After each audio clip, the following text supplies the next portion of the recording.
We're at the Blizzard booth here at Gamescom to find out more about a game that's live out there in the wild. But today you've announced some new things coming to Heroes of the Storm. If we start there, what kind of new things can players expect?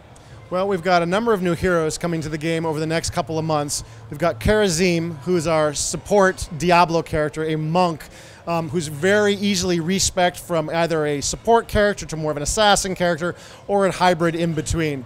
We've also got Rexxar coming very soon, who's this hunter who uses a lot of beasts, and he works with Misha, the bear, that almost works as two heroes kind of functioning together as a team, working together to try to overcome their enemies. Sounds complicated. How did they fit into the sort of the ecosystem, the greater ecosystem of classes and heroes already available? So Karazim is our first Diablo support. So I think players have been asking for a Diablo support for a long time. Right now you get a quest where you could have a Diablo, you play a Diablo hero, you play a support. Finally you can get both of those knocked out in one match by playing Karazim. So I think players will be pretty excited to get him in there. He's pretty unique in that he is a melee support character, and his ability kit kind of allows him to position himself both to do damage and also to heal. So like one of his abilities, his Q ability, actually lets him leap both to allies and to enemies. So he can use that both to jump on an enemy and deal damage. He can also combo that. There's multiple charges on it. So he can jump from an ally to an enemy and heal his ally and attack the enemy in rapid succession. So it lets him be highly mobile. It pairs really nicely with both his healing abilities and his really rapid fire melee attacks. So you want a player who's very reactive to what's going on there, who's like able to switch his gameplay up on the move all the time. Yeah, he wants to be very knowledgeable about where to position himself on the battlefield. All of his abilities are very short-ranged, so you really got to know where to stand, not only to use your attack abilities. Melee assassin players are already used to this type of behavior, but for the support abilities as well. So you really want to find the right spot that you can really exist. For a character like Rexxar, this is a character that really allows you to defeat a lot of the burst in the game right now. So you've got characters like Jaina and Kale that are very powerful at bursting down single heroes, but with this giant bear out in front of Rexxar, who can also come back very quickly after having been killed and has a heal from Rexxar himself, so Rexxar can heal Misha with a men pet on his E. It's very difficult to burst Rexxar down very, very quickly. And so it creates a new kind of dynamic for these burst characters to deal with. They got to play around Rexxar a little differently than they might have to do with some other warriors in the game. So if we take a look at like what sort of philosophy goes into sort of bringing new characters into the game? What are you looking to fill gaps? Or do you feel like, okay, we got a pretty sort of good sort of base now. Now we can add some spice, something a little bit different. What kind of philosophy is there? Well, it really depends on the character. So, for a character like, Karazim, we knew we wanted to do a support for Diablo. That was a goal from the beginning for that character, and the monk was an obvious choice for that. After that, it came about a couple of things. It came about trying to make sure that we did the best we could to capture that essence of the Diablo 3 monk and make sure that was sort of brought into our game world, and yet obviously has to work within Heroes of the Storm. At the same time, we have this idea of really pushing the boundaries with our talent system. This, of course, allows us to customize a hero very specifically to that hero. We don't have sort of a one-size-fits-all shop. We've got a talent system that applies individually per hero. It means each hero is a lot more work for us to make, but it really gets us some incredible customization. And so we've been sort of exploring that. And then when the monk came up, which is a very broad character from Diablo, we thought, hey, is this an opportunity where maybe we can combine these two ideas together, where it's not just one monk, but it's a monk you can customize very deliberately a couple of different ways. Interesting. And of course, Diablo is a theme that goes out through what you're bringing into the game now. You've been teasing it before, that sort of bringing sort of more Diablo into the game, and of course the new map is a big part of that. Can you tell us a little bit about sort of the overview of that? Sure. So we've been really having a lot of fun with our Eternal Conflict, which is the influx of Diablo characters and battlegrounds to Heroes of the Storm. So we announced today that Infernal Shrines is our next battleground. So it's still taking place in kind of the world of Sanctuary. We see Heaven and Hell once again battling together. There's a really unique mechanic on this one, though, where players are going to battle over shrines, and they actually are shrines that have different affixes from the Diablo universe. So we have Molten, Arcane, and Frost shrines right now. And you basically have to kill 30 summoned skeletons that spawn around the shrines, and the first team that kills 30 of them will summon a Punisher, which is this big demon that comes in through a rift. And he's really different from other bosses that we've had in the game previously. Most of our bosses have really focused on laning, like taking out towers and towns, and they pretty much will ignore heroes for the large extent. The Punishers are all about heroes. they go after heroes, and they are incredibly aggressive about it, to the point that they'll even jump over gates and attack you behind your line. So they're going to go nuts and go after heroes and try to take them out. So it's a really different dynamic, I think, from our previous bosses in the game. And each Punisher, again, based on which affix you defeated the shrine on, is going to have different abilities around it. So you'll see, you know, arcane arcs going off and frost bombs going off, molten bombs dropping on everybody. But basically, you better look out if you're a hero and one of these Punishers is spawned on the battleground. But it's a really fun new take, really, on some mechanics that we've explored in the past, but it really feels different on Infernal Shrines. I can imagine that it sort of adds that sort of element of chaos and sort of breaks up any strategy that you may have had, because you have to focus on sort of getting away from that and not getting killed. Yeah, you really have to react. It's one of our goals with the game is to force players to think on their feet quite a bit. So you can't just run a play over and over again. You can't say, well, I know what talents I'm going to choose.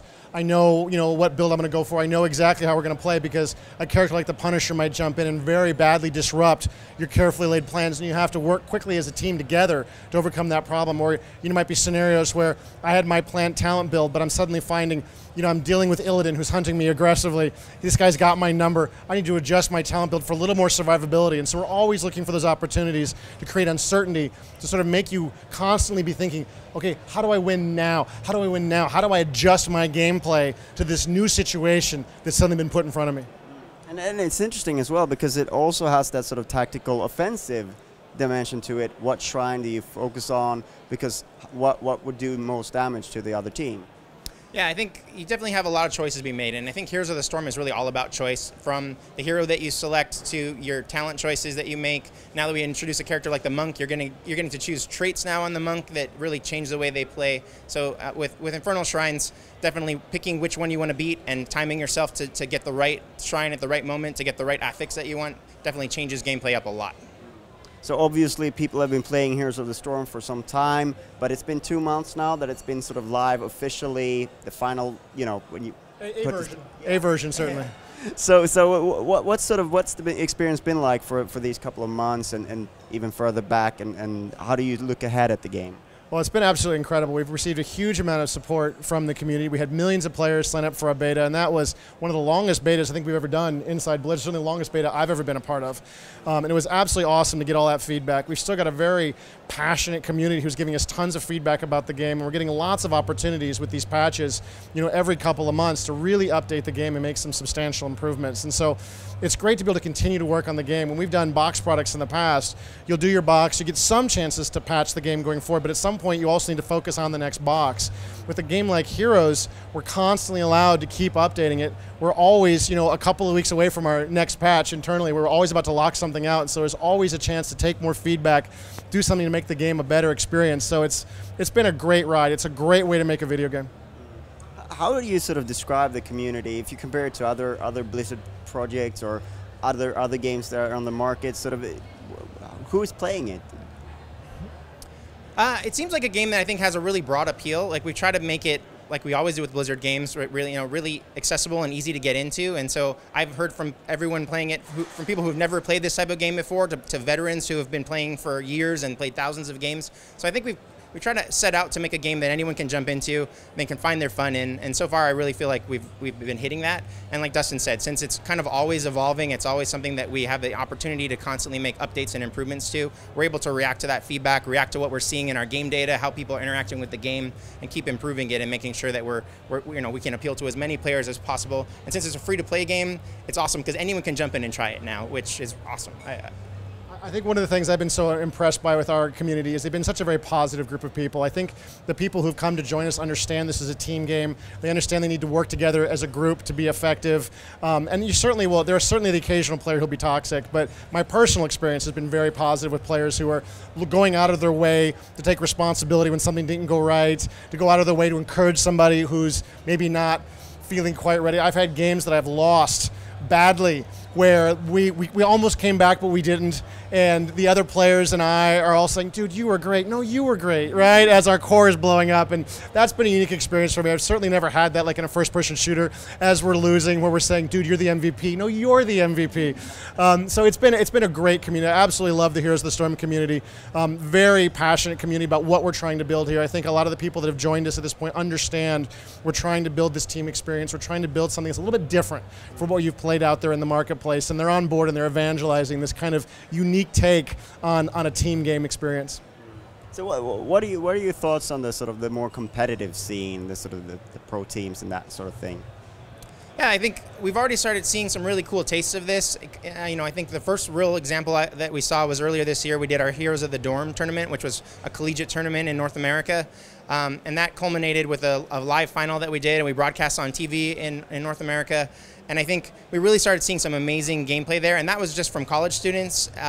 Now we're starting the road to BlizzCon right now, so we have teams, regional competitions going on around the world right now to kind of determine the best from each of our regions that are going to ultimately play the finals at BlizzCon later on this year. I think we're seeing amazing play coming out of those games already. The North American matches that have happened so far, every weekend has been an amazing experience. We have the European finals going on now, which have been great as well. I think we're seeing like kind of the tip of the iceberg of the way Heroes is going to be played at that high level, and it's really exciting for us as the developers to see, you know, what this game can do when it's in those players' hands. We've seen a lot of compositions that are similar. We've also seen these occasional weird compositions that work. So we're still in the Wild West. We're still in a place where nobody knows what's real for sure, and teams will often surprise each other. So it's a really great game to watch right now because there's often some really weird moment that just goes in a very unexpected direction. We're certainly seeing plays too. These base race games where one team wins, the other cores at 14%. Just really brutally close games that are an absolute blast to watch. And the thing I've seen, certainly watching the North American players, is these guys all know that they're at a very early stage of what is going to be a huge esports experience. They're all being really generous with one another, often calling out to their opponents of the great games they played. Just very classy players making incredible moves on the battlefield. You really couldn't ask for a better esports community so early in the game's development. Going to be interesting to see at BlizzCon then. And of course, with the game evolving, tactics will evolve with anything you add, and always interesting to see that. Yeah, new battlegrounds, changes to talents, new heroes come into effect. All of these things can alter the experience, let alone if we ever look at any of the core rules in any way.